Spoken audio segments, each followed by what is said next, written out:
तुम्ही बघू शकता माझी बायको गाडी चालवतीये मार्केटमधनं, फुल फोकस देऊन गाडी चालवतीये.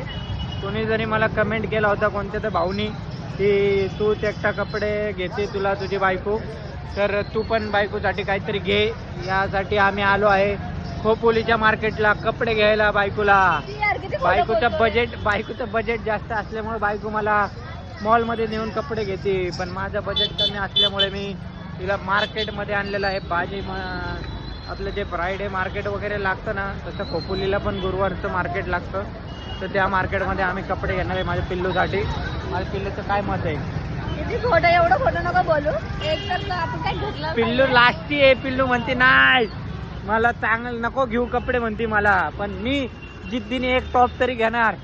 300 रुपयाचे टॉप तरी घेऊन देणार माझ्या बायकोला. माझी बायको नुसतं मॉलला शॉपिंग करत असते, त्यामुळे माझ्या बायकोला इकडचे कपडे घ्यायचं म्हणलं तर नको म्हणते, नको नको नको. पण मी भाई मला कमेंट आलता भाऊचा कमेंट आला, तर भाऊचा कमेंट वाया कसं घालू. तर बायकोसाठी एक तरी ड्रेस घेणार म्हणजे घेणार मी. अरे पाणीपुरी पण खायची माझ्या बायकोला, पाणीपुरी पण आणणार आहे. हरी बोल. तुम्ही पण तुमच्या बायकोला काही पण असू द्या, पण कपडे घेऊन द्या भाई. मी पण घेऊन देणार. माझ्या बायकोने मला मॉलमधनं घेऊन दिले. पाणीपुरी भेटलेली आहे, नाही भेटलेलं पाणीपुरी नाही भेटली भाऊ. अरे भाऊ